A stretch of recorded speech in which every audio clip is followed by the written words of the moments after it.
हिमायतपुर नाम के एक गांव में राजू नाम का एक व्यक्ति रहता था। राजू एक गरीब किसान है। वो अपने दोनों बच्चों को बहुत ही मेहनत से पालता है। क्या बात है राजू, इस साल की तुम्हारी फसल कैसी है? फिर से उस बंजर जमीन के भरोसे में तो नहीं बैठे हो ना मूर्ख की तरह। बंजर जमीन में फसल नहीं उगती है, मेरी बात मानो। क्या मेरे पास और कोई रास्ता है? तुम ही बताओ दया। मेरे पास जो भी है वो ये बंजर जमीन ही है ना, इसीलिए उस जमीन पर भरोसा करना पड़ता है। राजू के पास 2 एकड़ बंजर जमीन है। वो जमीन उसके माँ बाप की तरफ से उसे मिलने की वजह से उस पर बहुत ज्यादा प्यार था राजू को। इसलिए कितनी मुश्किल होने पर भी उस जमीन को छोड़ने के लिए तैयार नहीं होता है राजू। वैसे भी मेरे बच्चों को देने के लिए खुद की मेहनत से जमा करके रखा है ना दया। इस जमीन की फसल सिर्फ मेरे दिल के सुकून के लिए है। तुम्हें बदलना मेरी बस की बात नहीं है, लेकिन वो संपत्ति तुम्हारे बच्चों को मरते वक्त दे दो। कम से कम तुम्हारे संपत्ति के लिए सही तुम्हारे बच्चे तुम्हारे साथ रहेंगे।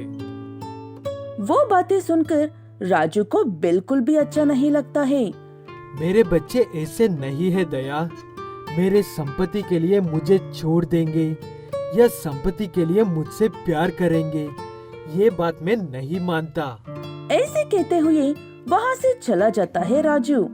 ऐसे ही एक दिन राजू अपने बेटे हेमू और बेटी रानी को बुलाकर,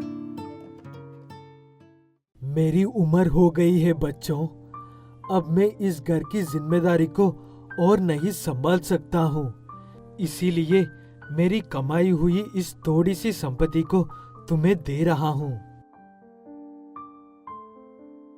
अब क्यों कर रहे हो पिताजी ये सब बातें? वैसे भी आप जाने के बाद ये मेरा ही तो होगा ना। वैसे भी बहन की शादी हो गई है, इसीलिए बंटवारे में ज्यादा हिस्सा मेरा ही होगा। वो बात सुनकर रानी को गुस्सा आता है। उसके बाद गुस्से में ही अपने पिता और भाई से ऐसे कहती है, मेरी शादी धूमधाम से या बड़े से धनवान से की है, वो मेरे है कहने पर चुप बैठने के लिए मुझे भी संपत्ति में समान हिस्सा चाहिए। ऐसे उन दोनों के बीच में बहस झगड़े में बदलता है। उसके बाद से पिता का ख्याल कौन रखेगा, किसी के पास कितने समय तक रहेगा कहकर राजू को भी बंटवारे की बात में मिला देते हैं।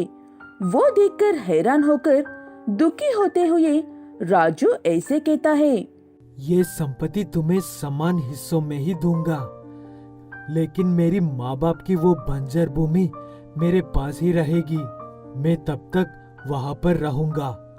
वैसे भी मेरे मरने के बाद इस बंजर जमीन को भी अपना नाम कर लो। फिलहाल के लिए यही मेरी आसरा है। मुझे बांटने की जरूरत नहीं है तुम्हें। वैसे भी वो मेरे माँ बाप का जमीन है। ऐसे कहते हुए वहाँ से उस बंजर जमीन के पास जाता है राजू और वहाँ पर रहने के लिए एक छोटी सी जगह ठीक कर लेता है और बहुत ही परेशान होकर बैठ जाता है। क्या बात है राजू, इस बार अपनी बंजर जमीन में फसल उगाने की बजाय खुद ही जगह बनाकर बैठ गए हो। किसके लिए बनाई है ये जगह? हा हा हा हा। बहुत ही दुखी होते हुए सारी बात बताता है दया को राजू। वो बातें सुनने के बाद दया को भी बहुत बुरा लगता है, इसलिए राजू से ऐसा कहता है, मैं तुम्हें पहले से ही कह रहा था। ठीक है, वो सारी बातें भूलकर आगे होने वाला काम पर ध्यान दो। इस बंजर जमीन के भरोसे ही था ना इतने दिन, इस बार मैं भी मदद करता हूँ। ऐसे कहते हुए उसके पास जो बैल है वो लेकर आकर राजू को देता है। उसकी मदद से, उनकी मदद से खेत को जोड़कर राजू उसमें टमाटर की फसल उगाता है। ऐसे ही उन्हें जो चाहिए वो सब वक्त पर देकर अच्छे से देखभाल करता है। अच्छे लोगों के साथ हमेशा अच्छा ही होता है। इस बार इस बंजर जमीन में फसल उगनी ही चाहिए। क्या कहते हो राजू?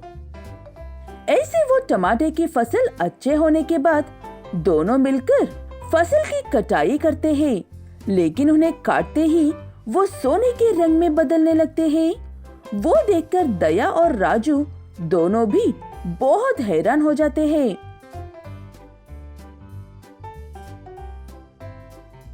मैंने कहा था ना राजू, अच्छे लोगों के साथ अच्छा ही होता है कहकर।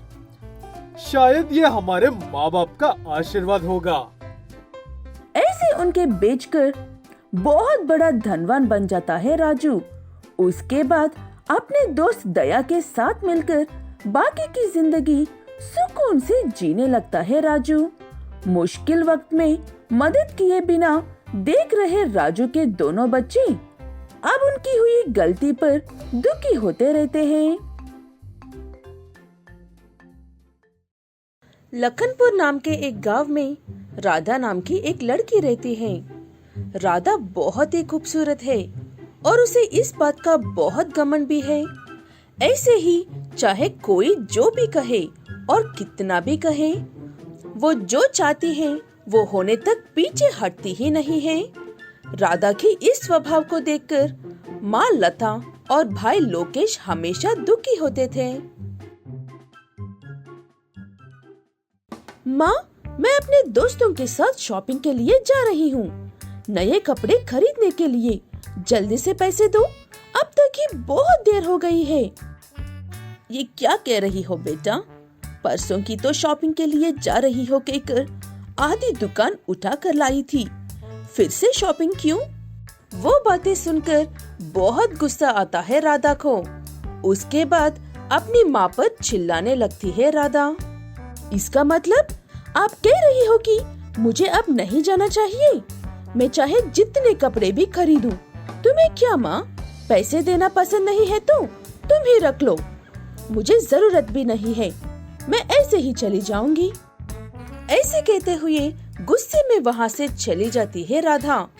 उसकी बातों से बहुत दुखी होती है लता। इतने में वहाँ पर राधा का भाई लोकेश आकर माँ को परेशान होते हुए देखकर वजह जानता है। तब जो कुछ भी हुआ सारी बात बताती है लता अपने बेटे लोकेश को। वो सारी बात सुनने के बाद लोकेश, बहन का बर्ताव ऐसा ही रहा तो शादी के बाद ससुराल में और भी परेशानियों का सामना करना पड़ सकता है माँ। कैसे भी करके हमें उसकी अकल ठीक करना ही होगा। बहन की शादी में अभी वक्त है बेटा, पहले तेरी शादी करनी होगी। आने वाली बहू को भी राधा ऐसे ही परेशान करेगी कहकर डर लग रहा है मुझे। आप चिंता मत करो माँ, आने वाली लड़की आपको, मुझे और बहन को समझने वाली होगी। ऐसे लोकेश के लिए रिश्ते देखने शुरू करते हैं लता। ऐसे आए हुए एक रिश्ते में कला नाम की एक लड़की पसंद आती है लोकेश को और शादी से पहले ही उसे ऐसे कहता है, मैं अपनी बहन के बारे में जितनी भी बातें बताई है वो सारी सच है। अगर तुम्हारे पास उसे झेलने की सब्र है तो ही शादी के लिए सामने आओ काला, मुझे तो तुम पसंद हो। वो सारी बातें सुनकर कुछ देर सोचने के बाद शादी के लिए हाँ कहती है कला। ऐसे लोकेश और कला की शादी होती है और कला लता के घर आती है बहू की तरह। कुछ दिन राधा सच में कैसी लड़की है, उसकी आदतें कैसी है, ये देखकर अपने पति से कला, सुनिए, मुझे तुम्हारी बहन की सारी आदतें अच्छे से समझ में आ गई है। अब से उसे देखने की जिम्मेदारी और उसे सुधारने की जिम्मेदारी मेरी है। आपको अब चिंता करने की जरूरत नहीं है। ऐसे हिम्मत देने पर लोकेश के मन को भी थोड़ा सुकून मिलता है। और ऐसे ही एक दिन, भाभी, मैं शॉपिंग करने के लिए जा रही हूँ, क्या आप भी मेरे साथ चलोगी? ऐसे ही कुछ देर घूम कर आते हैं। वो बातें सुनने के बाद यही सही मौका है राधा को बदलने के लिए कहकर कला ठीक है कहकर राधा के साथ शॉपिंग के लिए निकलती है। ऐसे एक शॉप में जाते हैं। राधा को एक ड्रेस बहुत पसंद आता है। उसे खरीदने के लिए जाने पर कला उसे रोककर, राधा, मुझे भी वही ड्रेस पसंद आया है, इसलिए तुम मुझे वो ड्रेस देकर दूसरा वाला ले लो। ऐसे कैसे होगा भाभी? पहले मैं सेलेक्ट किया था वो ड्रेस, इसलिए वो मुझे चाहिए। अगर तुम्हें चाहिए तो दूसरा वाला ले लो। उसके बाद कला उसी शॉप में नीचे बैठकर रोने लगती है। मुझे वही ड्रेस चाहिए कहकर हमेशा हर बात में जिद करने वाली राधा को उसकी भाभी उससे भी ज्यादा करने वाली ये देखकर सारा दिमाग खराब हो जाता है उसका। उसके बाद वो ड्रेस उसी को खरीदने को कहता है राधा। हाँ, ये जिद्दी मेरे रास्ते में आ गई है, प्लान काम कर गया। ऐसे कहते हुए वो ड्रेस खरीदकर वापस लौटकर घर आते हैं दोनों। ऐसे घर लौटकर आने तक राधा की एक दोस्त उसके लिए दूसरे देश से चूड़ियां लेकर आती है। मैं तुम्हारा ही इंतजार कर रही थी राधा, तुम्हें ये देकर जाने के लिए। माँ कह रहे थे कि बाहर गई हो तुम। ठीक है, ये लो, तुम्हारे लिए ही खास लेकर आई हूँ। तुम्हें पसंद आएंगे कहकर इन्हें तुम ही पहन लो। मुझे अर्जेंट काम है, मैं जाकर आती हूँ। ऐसे कहते हुए वो दोस्त वहाँ से चली जाती है। तब कला फिर से नीचे बैठकर जोर से रोने लगती है। वो चूड़ियाँ उसे ही चाहिए कहकर। वो देखकर लता और लोकेश को कुछ भी समझ में नहीं आता, कला ऐसे क्यों रो रही है कहकर। उसके बाद एक भी शब्द कहे बिना चुपचाप वो चूड़ियां लाकर उसे दे देती है राधा। मैं भी हर बात के लिए ऐसे ही जिद करती थी, लेकिन वो सब इतना मुश्किल होता है कहकर तुम्हें देखने के बाद ही समझ में आ रहा है। मैं फिर कभी ऐसे जिद नहीं करूंगी।